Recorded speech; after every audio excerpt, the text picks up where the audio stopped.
Assalamualaikum warahmatullahi wabarakatuh. Perkenalkan, nama saya M. Sarmal Akbar Ramadhani dari Prodi Teknologi Rekayasa Pembangkit Energi. Di sini saya memenuhi tugas mata kuliah probabilitas dan statistik, yaitu membuat video pembelajaran dari materi tentang inferensi statis rentang keyakinan. Nah, materi ini terbagi menjadi 3 bagian. Nah, yang pertama, estimasi parameter mencakup estimasi tunggal dan rentang keyakinan. Nah, yang kedua, distribusi T dan Z untuk estimasi rata-rata populasi. Nah, yang ketiga, C-kuadrat untuk estimasi varians populasi. Inferensi statis adalah proses menarik kesimpulan tentang populasi berdasarkan data dari sampel. Karena nilai parameter populasi umumnya tidak kita ketahui secara langsung, nah, kita perlu melakukan estimasi melalui pengolahan data statistik dari sampel yang diambil. Nah, dan ada dua metode estimasi. Ada dua metode untuk estimasi. Yang pertama, estimasi tunggal atau point estimate, memberikan satu nilai tunggal sebagai perkiraan parameter. Contohnya, rata-rata sampel sebagai penukar rata-rata populasi. Serta keyakinan atau confidence interval memberikan interval L. Interval L sampai U yang dengan probabilitas tertentu menghubungi nilai parameter yang sebenarnya. Lanjut, tingkat keyakinan. Tingkat keyakinan adalah probabilitas bahwa interval yang kita buat benar-benar mengandung nilai parameter sebenarnya. Nah, 3 nilai umum yang digunakan yaitu 90% dengan alfa 0,10, 95% dengan alfa 0,05, dan 99% dengan alfa 0,01. Nah, semakin tinggi keyakinan, semakin lebar juga rentang yang dihasilkan. Kita masuk ke bagian pertama, estimasi rata-rata populasi menggunakan pendekatan distribusi T dan distribusi normal. Nah, kapan menggunakan distribusi T? Distribusi ini digunakan ketika varian populasi sigma kuadrat tidak diketahui dan ukuran sampel kecil, yaitu N kurang dari 30. Variabel random V didefinisikan sebagai V sama dengan X bar dikurangi MU dibagi S sub X bar, di mana S sub X bar adalah simpangan baku sampel dibagi akar N. Distribusi ini mengakomodasi ketidakpastian karena sampel kecil. Nah, distribusi T bergantung pada dasar kebebasan, yaitu N-1. Sebagian besar N distribusi T semakin mendekati distribusi normal standar Z. Jadi, saat N besar, keduanya memberikan hasil yang hampir sama. Rumus tentang keyakinan simetris untuk rata-rata populasi adalah batas bawah L sama dengan X bar dikurangi T kritis dikali S sub X bar dibagi akar N. Batas U sama dengan X bar ditambah T kritis dikali S sub X bar dibagi akar N. Nah, di mana nilai T adalah nilai kritis dari tabel distribusi T. Kasus varian yang diketahui gunakan. Apabila varians populasi sigma kuadrat sudah diketahui, kita gunakan skor Z, bukan T. Nah, rumusnya adalah L dan U sama dengan X bar plus minus Z kritis dikali sigma dibagi akar N.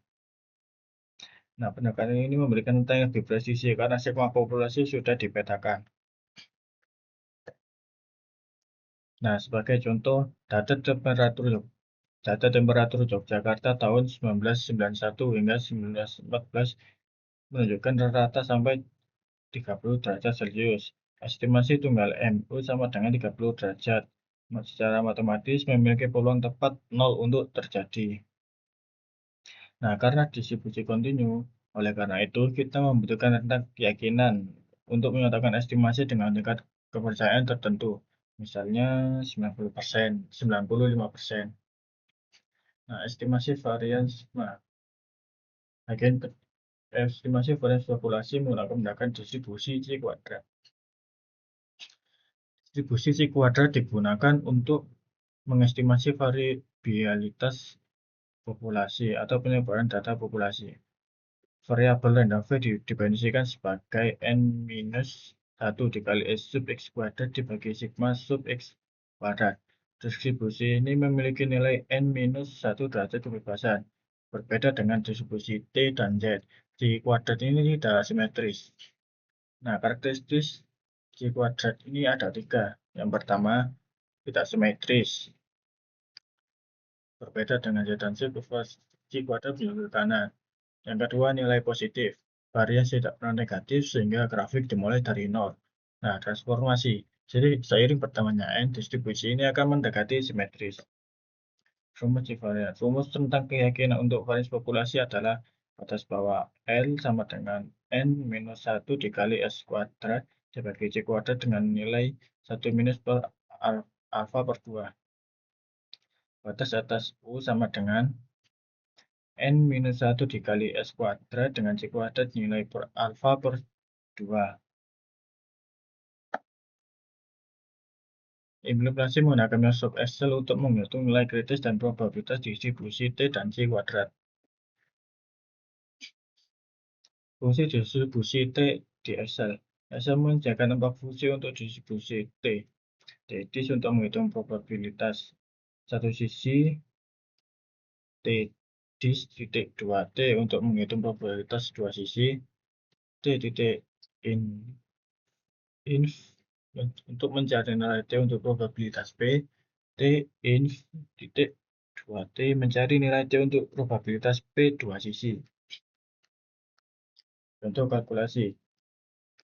Kita ingin mencari nilai T dengan distribusi T 150 derajat dengan kebebasan di mana probabilitas P min T kurang dari T sama dengan 0,95.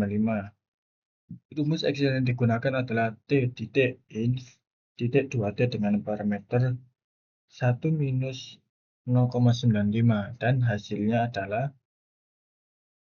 sama dengan 2,00. Nilai ini dipakai sebagai T kritis dalam rumus G. Faktor lebar rentang.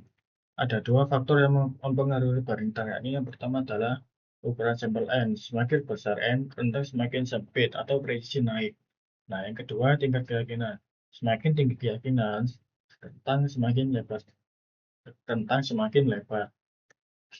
Rentang satu sisi, saya rentang dua sisi, ada juga rentang satu sisi, yang dimana batas bawah saja probabilitas L kurang dari 1 delta sama dengan 1 minus alpha, dengan I sama dengan X bar dikurangi T kritis dikali S. Untuk batas apa saja, probabilitas theta dikurangi U sama dengan 1 minus alpha, dengan U sama dengan X bar ditambah T kritis dikali S. Digunakan ketika hanya kita peduli pada satu arah batas. Nah, notasi penting. Sebelum penutup, mari kita tinjau notasi penting yang digunakan untuk materi ini. MU adalah rata-rata populasi. Sebagai target estimasi, sigma kuadrat adalah varians populasi. X bar adalah rata-rata sampel sebagai estimator. S kuadrat adalah varian sampel dan alpha adalah tingkat signifikansi.